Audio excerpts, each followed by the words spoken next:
Hi, everybody. Welcome to Presenters for February. Today we have the wonderful Patrick Conaway, who is going to be talking to us about graded readers and the Kyotsu entrance exam. And he will explain what the Kyotsu entrance exam is. And it is our great pleasure to have him for the third time. He is based in northeastern Honshu, I guess. No, northwestern, north Honshu. Northeastern, Northeastern. Northeastern it is. Okay. And has many years of extensive reading experience and also served time with our extensive reading SIG as president. So, short introduction. Patrick, please take it away. All right. Yeah, Sandra said I'm in northeastern Japan because actually I live in Yamagata, but I work in Miyagi. So I'm in two prefectures in Tohoku. All right, now Sandra mentioned that I'm going to explain what the Kyotsu test is. In a nutshell, it's the common entrance exam for universities in Japan. Every university has their own specific entrance exam, but universities usually accept students from several different entrance exams over the course of a year. So they'll take some from their academic entrance exam, some from their kind of interview entrance exam, and some from the common entrance exam. And with a common entrance exam, you can basically just check, I want my results sent to this college, this college, this college, this college, and you can apply to a bunch of them at the same time. It's a really intense test that goes all day Saturday and most of Sunday too. So, and the reason that I want to look at this test is because as a teacher at my current university, one of my jobs every year is to proctor it. So while I'm proctoring, I'm checking to make sure students don't have AirPods or something in so they can cheat. They don't have anything up their sleeves. They're not looking at somebody else's paper, handing stuff out, answering questions. And then the rest of the time, I'm sitting quietly, trying not to disturb them while they take the test. And in many cases, we have an extra test laying around that we can look at. And honestly, for math class or the math test, I don't even pick it up because it's well beyond me. But every year I pick up the English one. And it really just was kind of enjoyable reading. So there would be about 8 different passages to read, and the questions about them, I can say it simply as they didn't irritate me. As a native speaker reading it, the questions didn't feel like minutia. They didn't feel like trivia. They didn't feel like mental gymnastics. They just felt like, did you understand what you were reading? Which is basically what we're trying to do in extensive reading. Ah, another big part of the motivation is that many times as a university teacher, doing something communicative or kind of looking at high schools, why don't you do more communicative stuff? And some of the pushback is the test. We have to prepare the students for the test. And really, this Kyoto test feels different from the predecessor. So I think the predecessor is what was making teachers focus on test strategies, focus on basically how to pass it without learning English. So before we go into what the Kyotsu test has, I'd like to show you what the predecessor, the center test, has. So first off, you've got a lot of kind of knowledge questions. Knowledge is kind of the positive word for what I would call trivia. So say like different word combinations and what are their sounds. So which of these 4 words has a different pronunciation?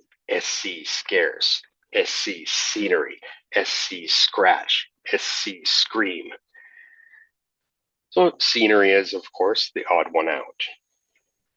And similarly, which one has a different first syllable accent? Allergy, strong on the first. Objective, strong on the second. Physical, strong on the first. Strategy, strong on the first. So objective is going to be the odd one out. Now, these are not incorrect, and these are not going to be harmful to a student, but it's not really focusing on the meaning of anything. Let me move this so I can see the last part. And another one that's kind of in this vein is which word would fit in the blank. A lot of these are kind of part of speech questions or preposition questions. Like, because of the rain, our performance in the game was something from perfect. Far from perfect might be the choice. And all of these questions on both the center test and the Kyotsu test, they're for multiple choices. So there's nothing where the student actually had to write in anything ever. Here is one of the ones that particularly pains me as a native speaker. So these are word order questions. Yes, thank you so much. Without your help, the preparations, oh, these 6 choices, I have to put them in correct grammatical order. Okay, the preparations would not have been completed by the time all the guests, okay, and now which one's the second? Would not have, okay, being complete 19th by. So this, you're working on the kind of word order for grammar, which is useful, but a lot of the mental energy is actually spent on which one of these words was number 2 or which one's number 3. And this drives me absolutely nuts because half of it is not actually testing English.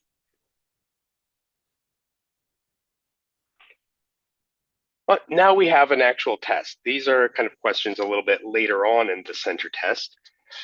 But in the early history of the NBA, biggest professional basketball league in America, the games were often low scoring and as a result, not always exciting. Prime example was a game between the Lakers and the Pistons in 1950. The result of the game was 1918 win for the Pistons.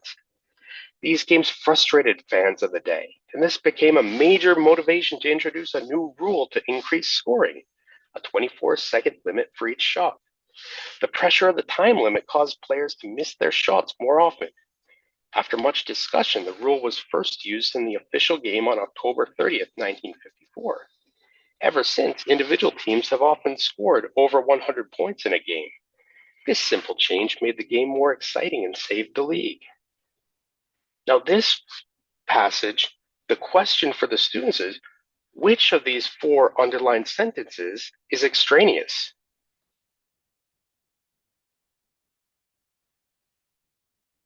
This is kind of a judgment. It depends on what the author really wants to communicate. It depends on what the reader thinks is important. So this one I think is not only maybe not that useful, but it's also not that easy to say which one is flat out correct. So I think in these kind of cases where it's actually kind of subjective, it pushes the students even further to use strategies. This is what would be considered correct.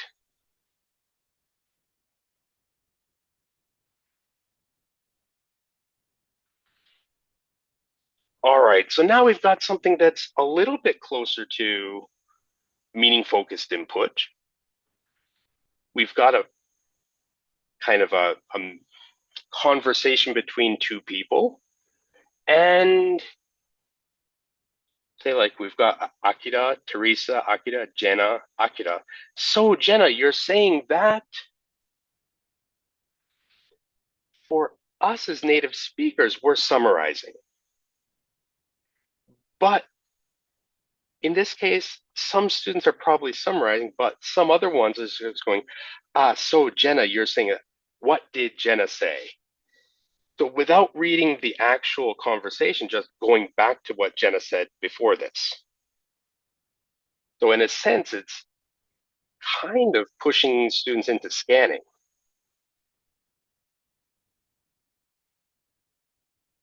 Or after a long passage about different experiments on how to improve shooting percentages for basketball, interesting that they chose two basketball related passages for the test, but they have actual numbers that the students can match up in the text. So when some of my own students told me that what they liked about the reading when they did high school English classes, they could look at the question, find the word, and find the word in the text and get the question right. And those students were very convinced that they were reading. I would argue that they're just matching words.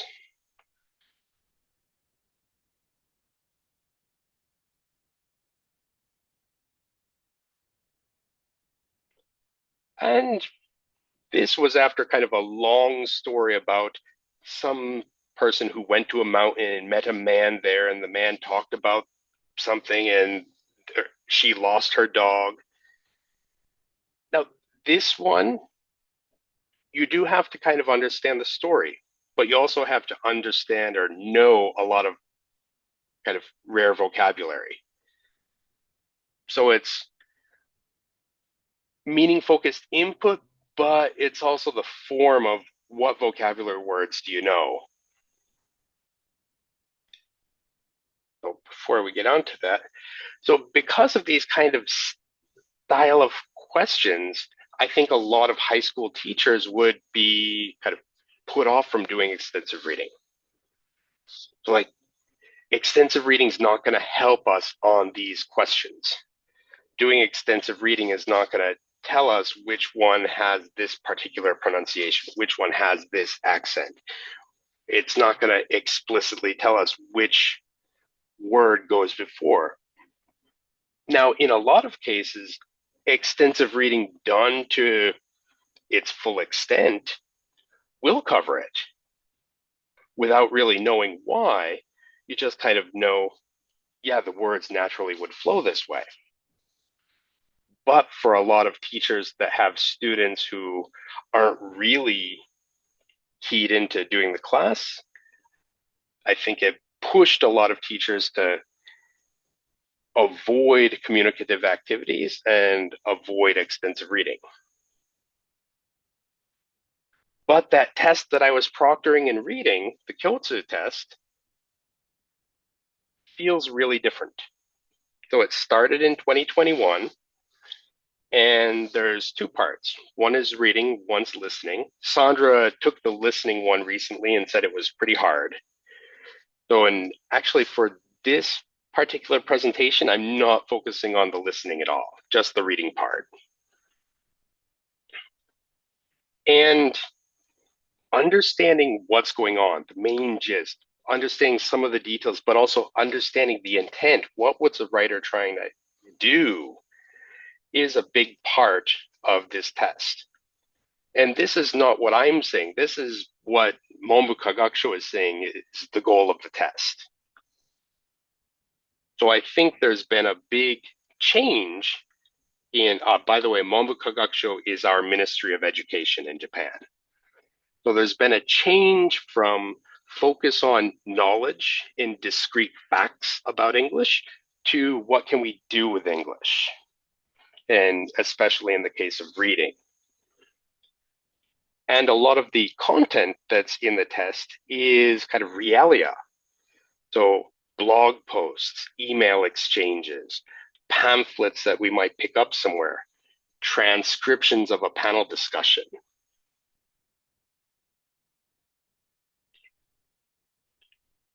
So like here's an example of something that would come up in the beginning. By the way, Kyotsu test kind of goes from really simple exchanges in the first question to much more academic stuff in the last passages. So here's, let's see, 1, 2, 3, 4 different people talking about a performance at the school festival. And what are they going to dance, and what type of uniform do they want to wear? And afterwards, we have a question that says, which of these people is worried about safety? Now, something that I particularly like about this is safety doesn't come up in this passage. However, is this dangerous? So students reading dangerous and linking it to safety, that I think is much more kind of meaning focused, and something that our own extensive reading background can help with. Now, I didn't put this as an example, but there was also a question with 4 pictures of different possible costumes for the event, and which one of these matches Val's suggestion. So that's kind of understanding what Val's saying, but in a very concrete situation. A little bit further in the test, where it's getting longer, we have a narrative. So in this case, it was actually 2 pages. I'm not going to show you the whole thing. But it's a story about an onigiri shop. And then the questions are say, what's special about the main character? What's this person's kind of main characteristic? So it involves a little bit of inference about them, because the choices don't come from the text itself. Another question based off of this passage is, please make a timeline of the events that happened. What happens first? What happens next? What happens later? And then another one is, the final one is just, what's the main thing that we learn about this character? These are things that we do all the time in extensive reading. So I wanted to look at this, and rather than kind of do a pre-post test or something and see how the students perform, because I don't have high school students, I have them after they took the test. I wanted to look at graded readers as kind of reading material and see, kind of on a vocabulary sense or in a kind of complexity sense for the sentences, how do they match up with the Kyotsu test? So the reading material in the Kyotsu test, is it like graded readers? Because some teachers will poo-poo graded reading and say, it's way too simple. Well, I wanted to see, is it?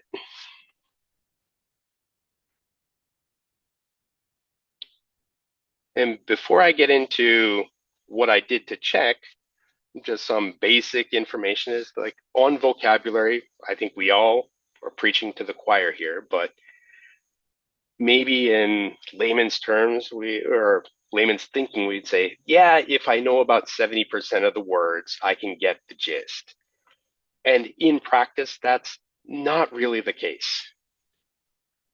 So 95, you might be able to work it out. But to really smoothly read something, understand it, you're going to need about 90% of the words in most cases. If you've got a lot of background information, you might be able to fudge it a little bit, maybe 95 or so. But what my mom would think is acceptable of 70% or 80% just isn't enough in a lot of cases.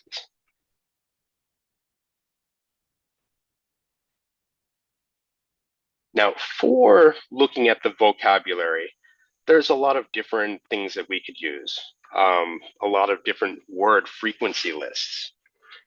Generally, the idea is a word is kind of more simple if it's more frequent. We're going to encounter it much more. One word frequency list that's used a lot is NGSL. So that's a new general service list. However, I've chosen a different one. Whereas the NGSL is focused on what words students will encounter in the real world. So what words will they encounter when they're reading in a newspaper?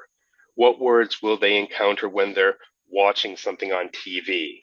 What words will they encounter when they're checking out web pages? JASIT 8000 is focused on what would a Japanese student encounter while they're studying in Japan. So this frequency list is made up of different teaching materials for students that are published in Japan. Basically, what should a high school student have been exposed to? And it's a list of 8,000 words split into bands of 1,000. So it's the same idea. The first 1,000 are considered more easy, and the last, so the 8,000 band, that's considered really hard words. So since I'm looking at kind of preparation for a test, and the test is focused on what students should know, that's probably going to match up with the JASIT a little bit more than the NGSL. So that's why I chose this one. At the same time, a lot of people in ER probably know this Yomiyasusa level. So Yomiyasusa, for those who are not based in Japan, is a ease of reading level. And this is something developed here in Japan. And it's actually kind of a holistic readability. So it's not looking at just how many head words. It's not looking at just the vocabulary. It's holistic and also subjective. Honestly, there's not a lot of information out there on how these are calculated. But a lot of people agree that these ranges for Yomiyasusa are a good judge of how easy a book is for students, especially in Japan.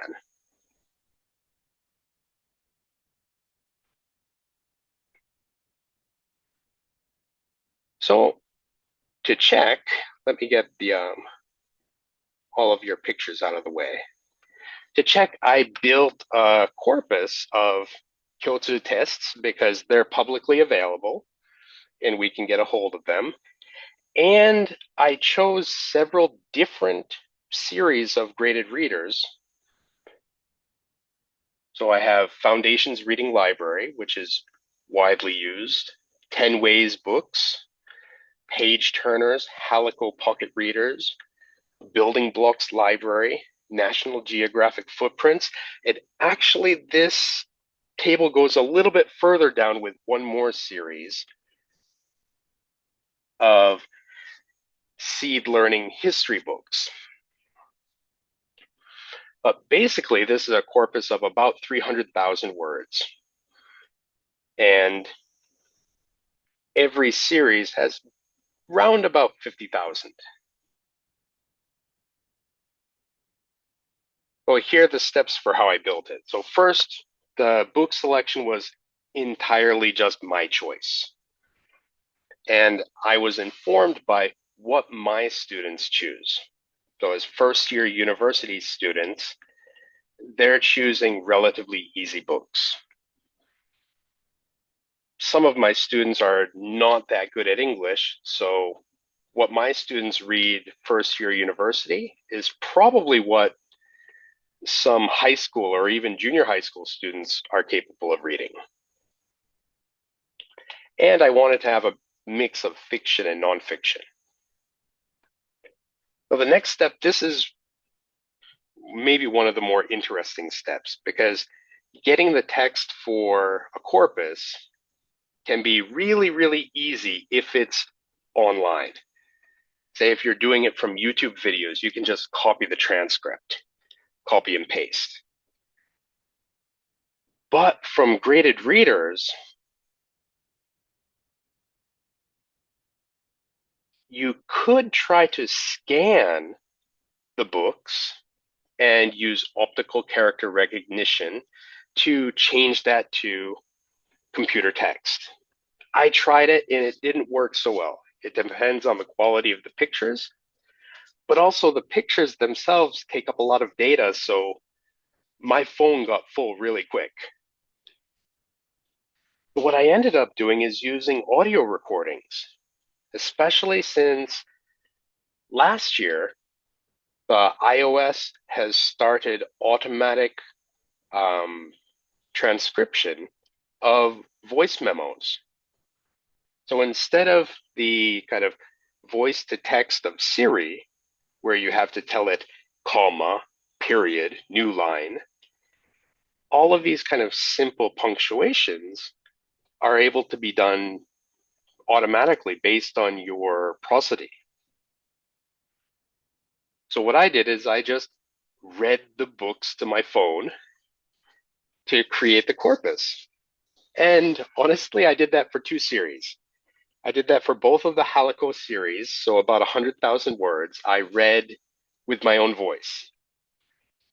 And it was intense.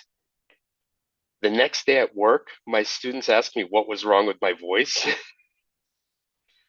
So what I did after that is I switched to from reading it with my own voice to playing the audio of the books.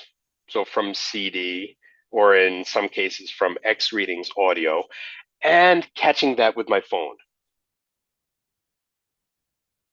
Something that was really nice about this is because I was intimately involved with every book's kind of transcription, I was either reading it aloud or I was listening to it as it was being read aloud by my computer. I was able to kind of get a feel for what was in the books rather than just kind of a analysis of data that I hadn't looked at. So I think this kind of transcription of sound to text is pretty helpful. Now, there are some things like, for example, Foundation's reading libraries, character names are not picked up very well by iOS. So Jisung is never picked up correctly. Yoonhee, never. So some of those need a manual check afterwards. Oop. Now those, say like 159 different books that I transcribed were each recorded as a file, but in order for me to get like different tags on them, for example, what's the YL level, what's the publisher, these kind of tags we don't want to be counted in word counts. So we usually use marks like this to get the corpus software to ignore it. So I just put every book as a line in Excel, and then I use Excel's concatenate function to add the tags to one full text. And then I used ChatGPT to take that Excel file and make 100 something different text files rather than doing it myself by hand. Oh, and then to check those text files with the vocabulary coverage, I imported the Jacet 8000 list into AntWord Profiler. So you might be familiar with AntConc, so a concordance software by Lawrence Anthony. This one uses a vocabulary list that you add, and then it will tell you what different bands of the vocabulary list are being used.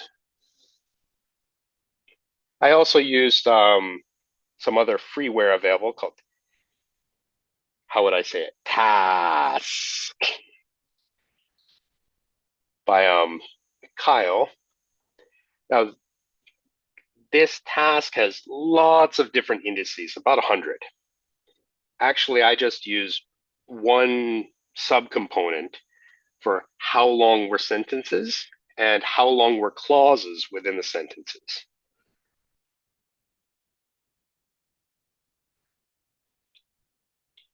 So my apologies, the Jacet 8000 bands, the legend at the bottom, I wasn't able to figure out how to delete that and make the graphs bigger. So my apologies for that. So on the left side, we're looking at what the vocabulary coverage is for the different series. So like the Foundations Reading Library, so 95% of the words in Foundations Reading Library are within Jacet's first 1000. And to get 100% coverage, you're going up to Jacet 4000, just a little bit.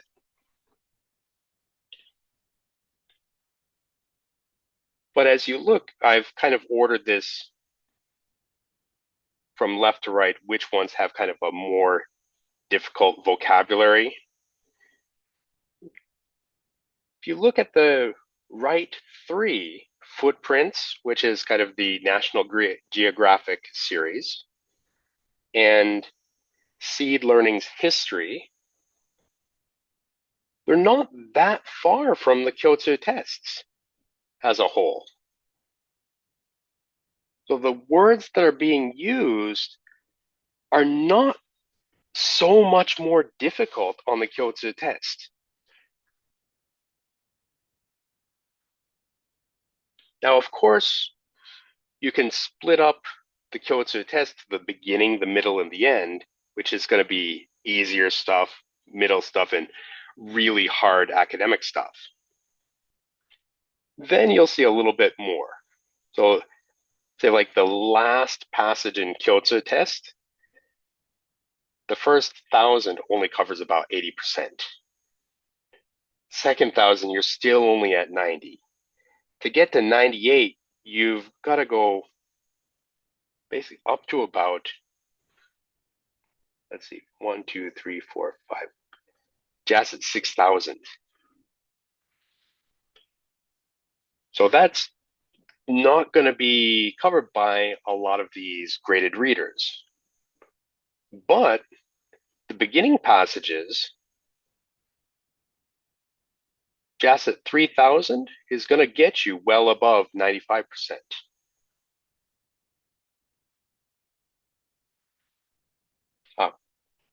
By the way, I also looked at the YL levels. So like taking these different series and splitting them by YL. I have Yomiyasusa level low, Yomiyasusa level mid, and Yomiyasusa level high, but really they're all low. Because low is, I think, from 0.1 to 0.7. Mid is from 0.8 to 1.3. High is still less than 2. Now, Yomiyasusa goes much higher than that.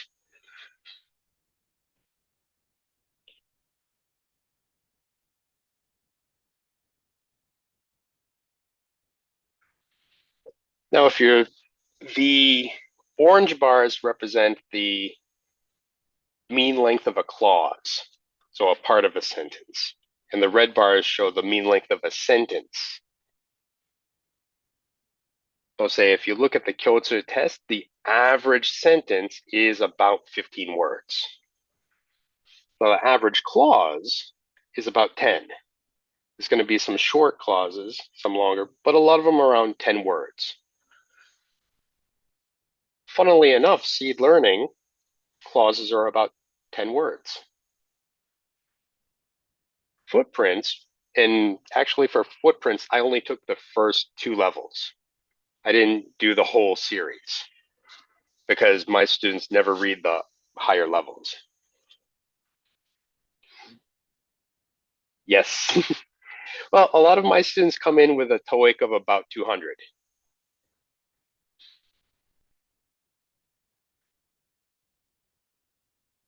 But I think you can see that although the length of a sentence is much longer than the graded readers, the length of a clause isn't so much, especially when you're getting into the kind of more difficult graded readers. So the clause length is kind of topping out at about 10. Because really, if you've got clauses that are much longer, you're starting to become almost like Marcel Proust, like a really, really specific type of literature. So I would almost argue that some of this added sentence length is just more clauses.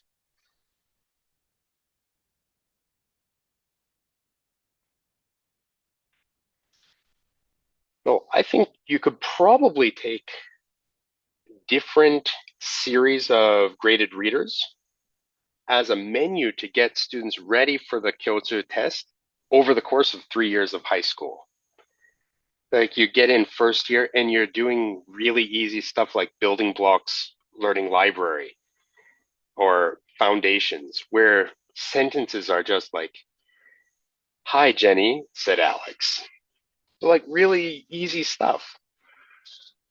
And then maybe expand that to nature and history stuff in their second year.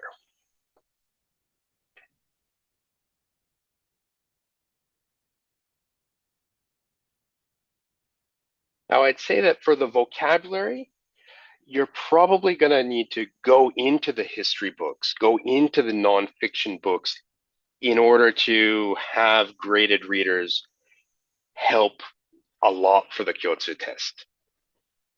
So the Kyotsu test usually only has one kind of story narrative. A lot of them are just interpersonal communication or kind of an academic setting. So for the vocabulary, getting exposure to those kind of non-fiction style words is really helpful. But I still think even in graded readers, there are vocabulary that are kind of glossed over, vocabulary that's avoided in order to make it more accessible. So I think some test-focused vocabulary study is still going to be needed.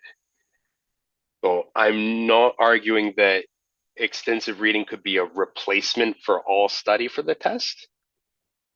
So I think there's still some explicit vocabulary training that's necessary, but extensive reading could be a really solid backbone. So for the clause length, some people might think that you should read the same kind of complexity thing as what you want to be tested on. But for getting automaticity, being able to read it fluently, smoothly, a little bit shorter than the test, but a lot might be just as valuable or if not more. That's not something I could explain from the corpus itself. Somebody else would actually have to check with students. Now, this is not in the vocabulary or complexity, but looking at the writing as a genre, there's a little bit of a disconnect between Kyotsu test and graded readers. So even in nonfiction, it's a bit of it's a narrative. But the Kyotsu test is looking at language that's not just a narrative. A lot of interpersonal communication. Somebody that's making a complaint about a policy at school, organizing some event. So those types of things are slightly different in character for the writing. So it might be useful for graded readers to have a little bit more of that, I think, in the future. So one of the series that I looked at, Halico's Pocket Business Readers, that had specific stories about email writing. So in the story, the protagonist brought up the email that they wrote and they were planning to send. So you got to see the sent message and the reply. So having that kind of realia in the story, I think is even better for preparation. So if we could have a little bit more of that in graded reader stories in the future, I think that would be great. Because when we want to read in the real world, of course we want to read stories. Of course we want to read the news. But we also have messages from colleagues, we have messages from friends that are not stories per se. So that's another kind of area of reading comprehension that I think extensive reading is maybe neglected because it's story focused. But I think in non-graded reader novels, we have a lot of this included. We have the kind of email communication explained through narrative. So I think if we could get this a little bit more actively added, it could be even more useful.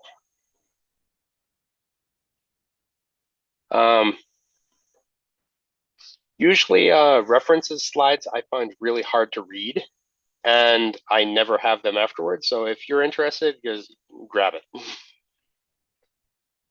Actually, I should probably check it too and make sure that's still pointing to something that's alive.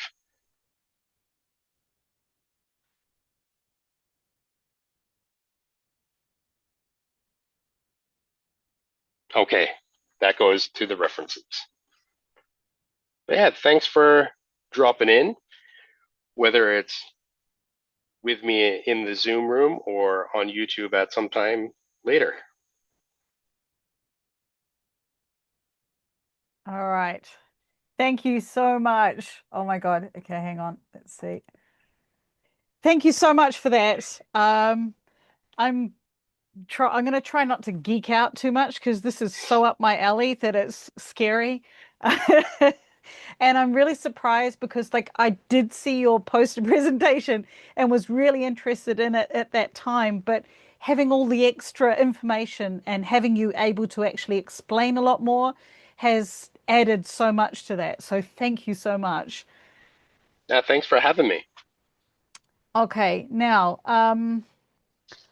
yeah, okay. So I don't even know where to begin because uh, obviously you're teaching university level, but what, why did you, like, was it just proctoring the exams? I mean, uh, Kyotsu is like what I'm preparing a lot of my students for is Kyotsu test.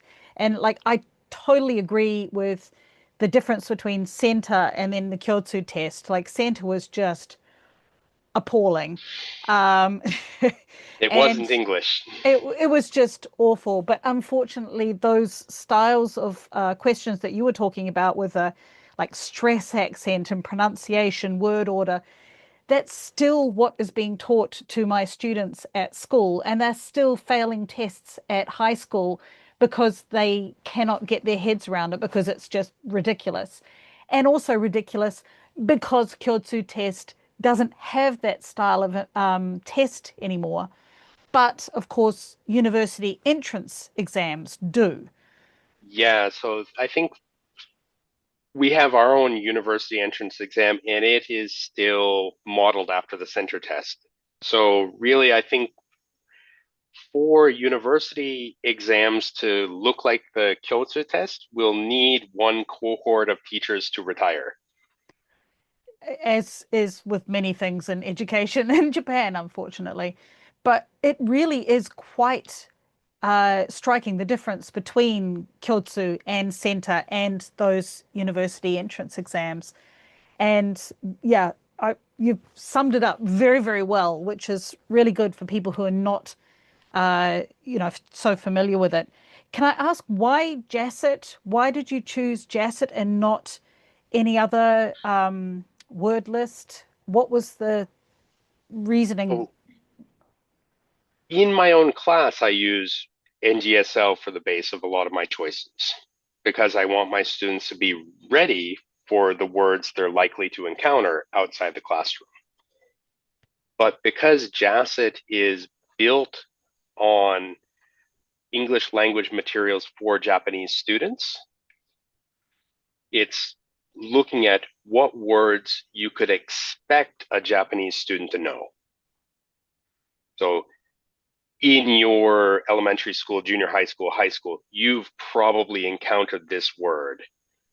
So looking at it from a readability standpoint, you should probably be looking at the words that a student has encountered rather than the words that they will probably need in the future.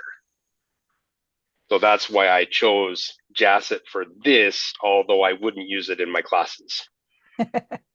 Yeah, I must say, when I was looking for some sort of word list to base my vocabulary teaching in my classes, Jacet was on my list of things that I was looking at, but I also veered away from it. But it's like, have you looked at, for example, the Tangocho, the vocabulary books that the students most commonly use at junior, senior high school? Because that would be an interesting, though anyone, I've I yeah. have absolutely no desire to do that because the lists aren't public. So I'm not of a mind to buy every book and then make the list myself. So I'm only going to use things that are publicly available. And these kind of proprietary lists, One thing, even though it's like an ACAN 2 list, depending on the publisher, it's different.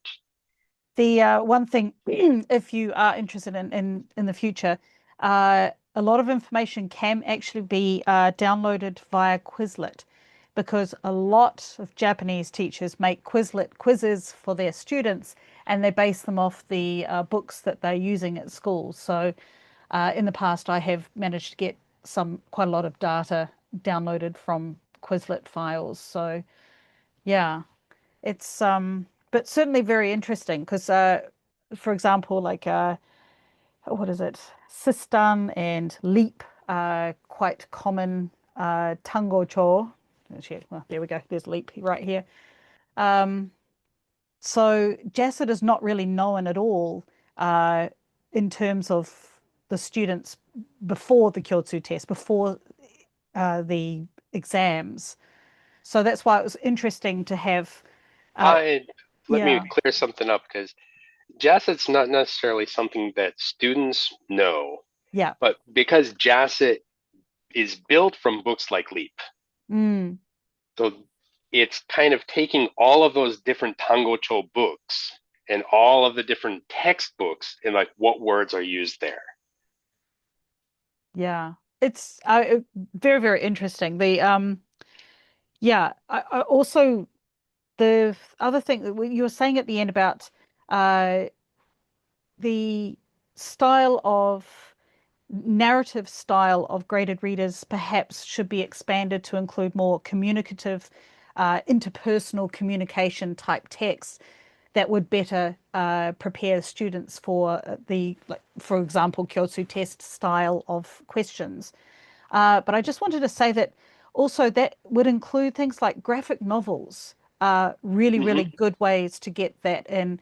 And there are some graded reader series or leveled reader series that have uh, graphic novel or graphic versions which would have more communicative language. So I think that's quite a good uh, sort of tick to try and encourage more people to not I don't know. Sometimes people see graphic novels as something that's not quite as high level and not quite as good at preparing students with language because of it being just a comic. But I think there's actually a really good, strong case for including that in any reading, especially after what you're saying. Yeah, I think say like the E Future comics are a series that my students really like. And it might be interesting even to take just like that genre of graded reader, what language is used there compared to other kind of like narrative focused or non-fiction focused, like a genre comparison corpus might be really interesting, Yeah, or even I matching it for the kind of interpersonal communication focused Kyotsu questions versus that. Oh, Ed's got something here. Yes. IO, is that voice? No, it is not voice. It's interactive fiction. Okay. So it's a essentially a video game, but all you have is a text message interface, and you switch between the different characters. So you get messages from your friend, you get messages from your mom, and so on and so forth. And you read the story through the text messages. So I think that kind of thing, this is an idea I had ages ago, was you could Hmm. grade something like that, make a graded interactive fiction series.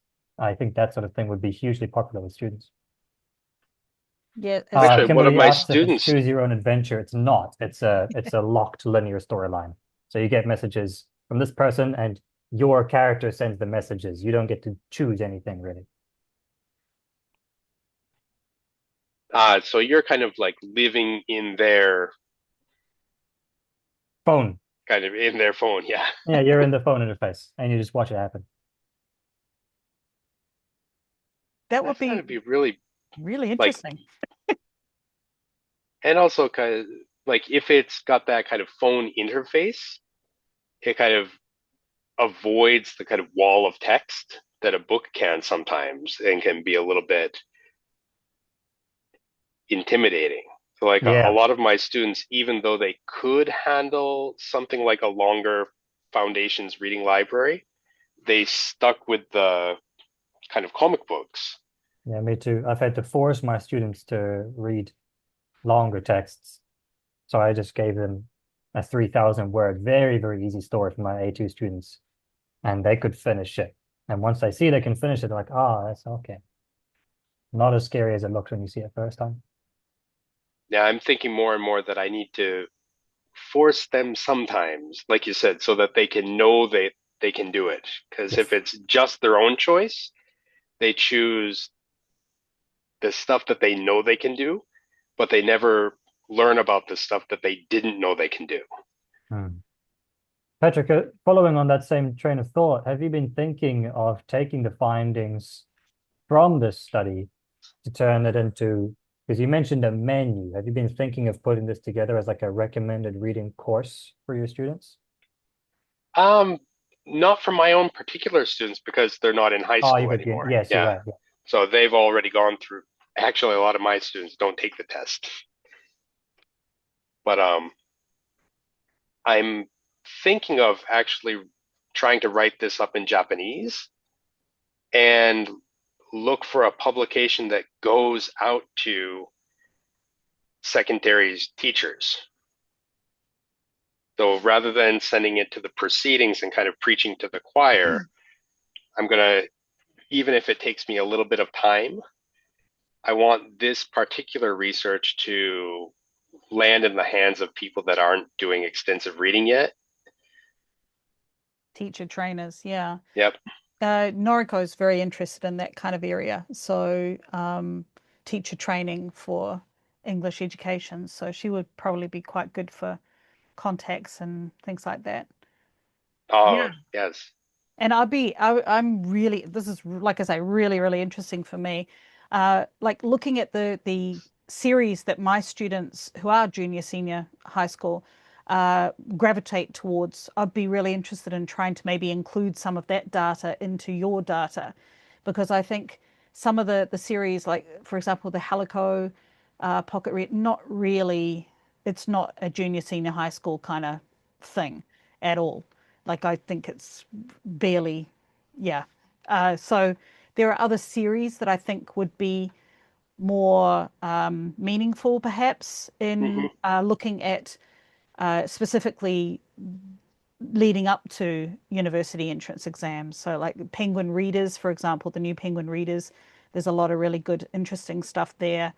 There's quite a few series, I think, but I'd be really interested in trying to get more information, get more data into your study there, because that's something that's really interesting for me. So at the moment, I'm not thinking so much about increasing the series in it, but instead what I would like to do is do what we call part of speech tagging. Ah, So like go through all of the different words and like fish, is it a noun or is it a verb in this situation? So you can do it relatively cleanly with automated taggers. But once that's tagged in kind of uh, corpus software, you can look for combinations of words called an engram. So what are the words that come together in sequence a lot? So I'm kind of interested in what are the parts of speech that come up in sequence. In Japanese, it might be called a kobun, kind of like right. a set phrase or a set sentence pattern. Yeah. So like, what kinds of sentence patterns are in the graded readers versus a Kyotsu test is something that I'm maybe interested in for next. That would be really interesting. So yeah, I think now you've got like a base of data from Kyoto Test. I think there's so many different ways you could uh sort of you could go use that in many different ways. So yeah, I whatever way you choose to go in, I think it's going to be a very interesting path. So yeah. It's something interesting in the Kyoto test is near the end, like usually around passage 6 or so, the passage is usually two texts or even three. So maybe one email sent by a person, a reply to the person, and there's kind of like inferences of what's going to happen next. Is this policy going to be changed or not? And this is something that I think in our extensive reading classes, when we have discussion about books, if we kind of actively link them to other stuff that we've read, even if it's not like this email versus this email, explicitly a call and response, this idea of linking this idea with this idea across two texts is a really, really important skill that can be used everywhere. Absolutely. Absolutely. I was just thinking other graphic novels, but also the I Talk, You Talk texts also have a lot of interactive, communicative action. There's a lot of speech there, and that's also quite a good level for university as well as high school students as well. Yes, I Yeah, see. I don't think there's any particular questions that's in the chat.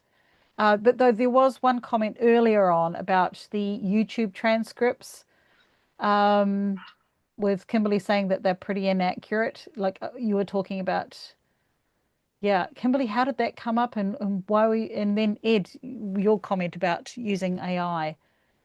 Either of you want to speak up? I guess I'll go ahead. I think Kimberly's off the mic right now. I'll talk about my idea anyway.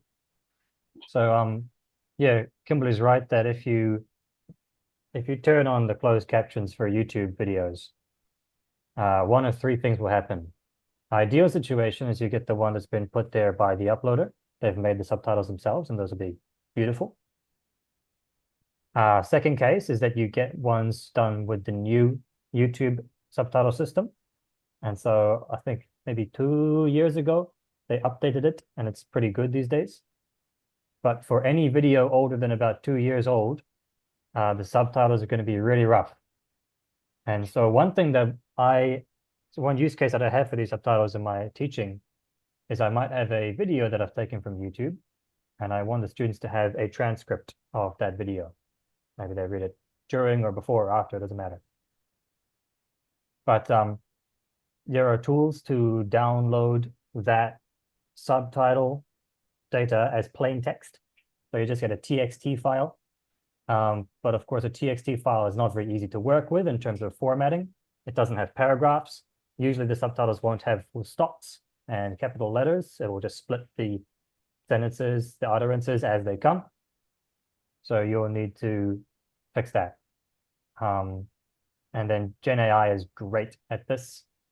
Um, because you're not really asking it to generate anything. You're asking it to manipulate something that you already have. So you just put that into ChatGPT or whatever, and you say, fix the formatting, sort it into paragraphs, then you copy that back into a Word or whatever, a word processor, and then do all the extra touches, and you've got your thing. So me as a guy, I don't use AI, but this is one AI use that I think is big. Two thumbs up from me. Saves heaps of time. No risk of issues. You just do one pass on that by yourself, and you have a golden transcript. Yeah, like the drudgery where, as you said, you're not creating something, you're just changing something. Like to do a lot of the corpus analysis with tags, you need to change the format from one software to the other. And that Mhm. it's just, it's easy, but it's mind numbing and it's thousands of lines of doing it. So it's a Yeah, perfect job for Gen AI. it'd be lovely to get paid to do something like that, eh? I don't think it'd be so lovely. So back about maybe 15 years ago, I got paid to do voice or transcriptions of what was it? Business news interviews. So I was being paid by the word to transcribe. I was being paid maybe like 10 yen per word. So it was That's heaps. that's not bad. It was pretty good, but it was boring. It was so boring because I would be working with like a 3 or 4 minute interview for an hour to get that all typed out. Now it would just like play it for the AI, get that transcribed. It'd be done in about 3 minutes, but obviously they're not sending me work anymore either. Yes, indeed. Well, it's interesting that you did say that you used ChatGPT for helping you with processing the data into manageable chunks and files. Yeah, so like when you're using corpus software, you usually need a directory of text files, like one file for each text. And as I do each book, making it as an individual text file makes it invisible for me because it's in a file that needs to be opened. So by having it in an Excel file, I can see all the books together. And it was a lot easier to input, and it was a lot easier to kind of look at the end. But in order to get it into the corpus software, I needed those to be split into a couple hundred different files. And it was so easy. I just said, I have an Excel sheet. I want you to use this tab. The other ones, please ignore. And I want you to make one file for each row. Please name it by whatever's in column A, and please include what's in column G. And then about 5 or 10 minutes later, I had a directory of over 100 different text files. That is good. That would have taken me at least a week to do myself, probably. It's really exciting when you do find ways that you can use these new tools to save time. We're all still in the process of finding those ways, finding different, yeah, different ways to use the tools effectively. So it's really interesting to hear that that's something that you were able to do so easily because of them. And, well, I think sometimes you get an idea of I could use AI to do this, but other times when an idea doesn't really crop up, I think it's a good time to have a chat with AI about it. So like I've got this task that's kind of onerous. This is what the task is like. What ways could I use AI in order to automate this? So just kind of do a little back and forth about what could you do, and that can give you some ideas on what you want to try. So for automation, just kind of have a little bit of a gripe fest with the AI about your task. And they're like, how could you help me to do this a little bit quicker and easier? And that's a good way to find ways to automate stuff. Good tip. Yeah. Treat it like a person. Well, because like our friends will listen to us gripe about a task that we have, but our friends can't help us automate it. True. So our friends are good for the commiseration. Sometimes you might get a good idea, but for automation, probably better than our friends. AI steps in and does a pretty good job. Absolutely. No, really interesting. The were you surprised by any of the findings that that came out of your Not study? Well, not really, because I was reading the books or listening to the books the whole time. So as I was inputting the Kyotsu test, I was also reading them, and sometimes I had trouble and I just typed it as I read it. So I already had kind of a fuzzy idea of how much they already matched. So the corpus analysis was just kind of putting a number to the idea. So, for example, like the JASIT coverage, were you surprised at all uh, that the coverage was as it ended up being? Like, were you? I mean, like when you like the results were that the greatest readers did a very good job of covering a lot of what was in the Kyotsu test. Um, but in terms of the JASIT wordless, were you Well, I think surprised at the level of the Kyotsu? though the Kyotsutest, because I've got I wouldn't say connection, I'd say like exposure to Mombusho made stuff. Yeah. I know that even if they're trying to focus on meaning, trying to focus on what students, there's still a real hardcore contingent that just wants hard, rare words. Yeah. And reading the Kyotsu test, you could almost say like, yeah, that could have been written more simply. That was basically that was a shibboleth to see if you studied that word. If you, yeah, probably not including that word in it either. So, yeah. Oh, it's really interesting. Like, I wonder how the level of listening, like after having done the listening Mm. recently, I wonder how that would fit into everything. The scripts from the listening. Obviously, the listening is always easier in terms of vocabulary, but I've been wondering, wonder how that would fit in with everything.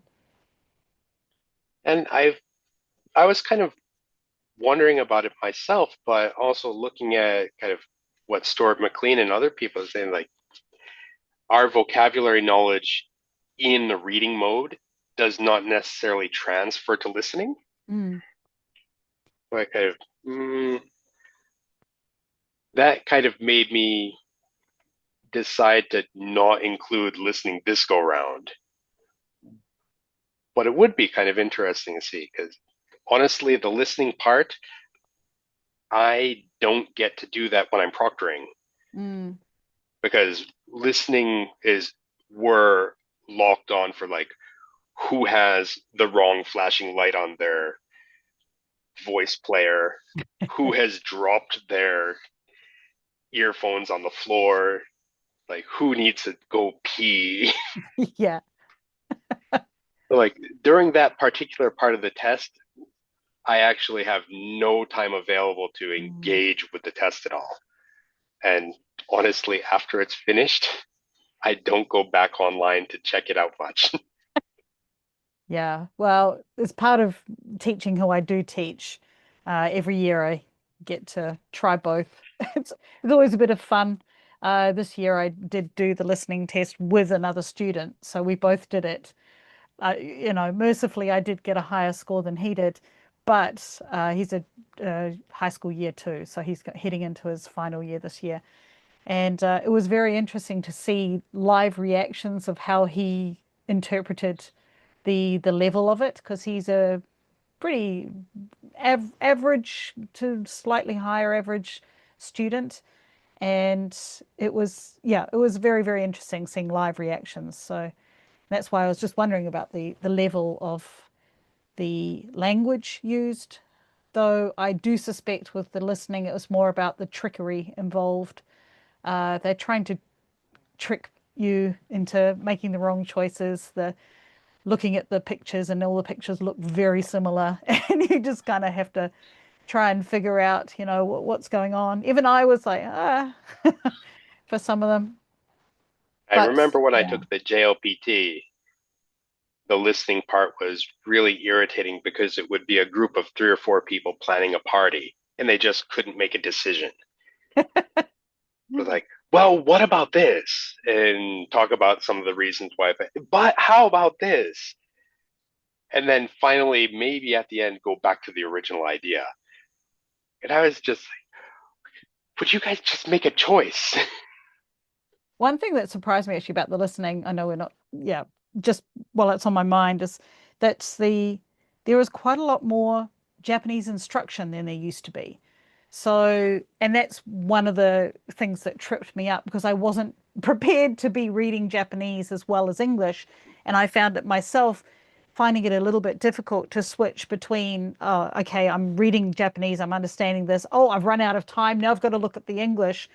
And I can't help but feel that it must be similar for the students, in that they obviously, the Japanese is a lot easier, but then having to switch from Japanese back into English must be also for them a little bit jarring. So, yeah, that was one thing that I noticed as we were doing the test. So, yeah. Now, is there any other questions or any comments or anything before we end the official recording section of this? No, any final comments? Nope. No, Oh, nothing in the chat. okay. All right. Well, that's fine. So we'll wind up the recorded section of this. Thank you very much, Pat. Very interesting. And yes, thank you everybody for coming along, and we'll see you next month.